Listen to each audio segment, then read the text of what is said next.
আমি মধ্যবিত্ত, বিয়ে করলাম মাস্টার্স পাস মেয়েকে। ভেবেছিলাম স্ত্রী চাকরি পেলে সংসারে সচ্ছলতা আসবে। এই সময় এসে একা হাতে ইনকাম দিয়ে সংসার চালানো খুব মুশকিল। কোম্পানি জবে যা বেতন পাই টেনে টুনে সংসার চলে।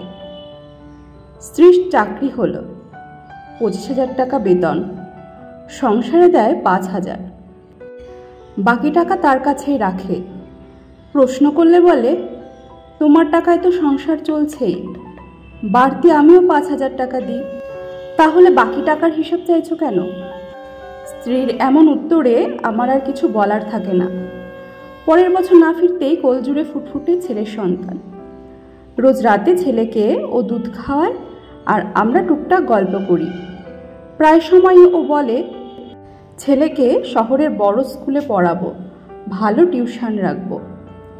এদিকে আমি দীর্ঘশ্বাস ফেলি। সরকারি স্কুলের বাইরে পড়ানোর সামর্থ্য আমার নাই, ইচ্ছাও নাই। স্ত্রীর এক কথা, ছেলেকে দামি স্কুলে পড়াবে। একদিন রাগ করে বললাম, দামি স্কুল দামি টিউশন পড়াবে ভালো কথা, এত টাকা কোথায়? আমার চাকরির টাকাটা জমিয়ে রেখেছি, ও বড় হতে হতে ওই টাকার পরিমাণ আরও বাড়বে। আর শোনো, সামনের সপ্তাহে ব্যাংকে যাব, টাকা তুলব। কত টাকা? 1 লাখ।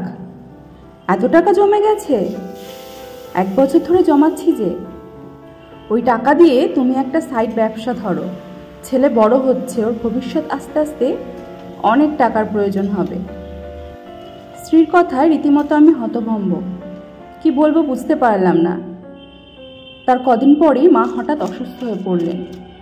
মাথার ভেতরে ছোট সাইজের ঘা হয়েছে, বিদেশ নিয়ে যেতে হবে। স্ত্রী বলল, ওই টাকাটা দিয়ে মায়ের চিকিৎসা হবে না? ওটা তো তুমি এত কষ্ট করে জমিয়েছ ছেলেকে দামি স্কুলে পড়াবে বলে, সেটা দিয়ে দেবে? সাধারণ স্কুলে পড়েও অনেকে অনেক কিছু হচ্ছে, তুমি মাকে ওই টাকা দিয়ে চিকিৎসা করাতে নিয়ে যাও। অশ্রুসিক্ত চোখে তাকিয়ে বললাম, যারা তোমার মতো মা পায় তাদের দামি স্কুলে পড়ার কি প্রয়োজন? পারিবারিক শিক্ষা যে সন্তান পায় সে তো প্রকৃত শিক্ষিত।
না।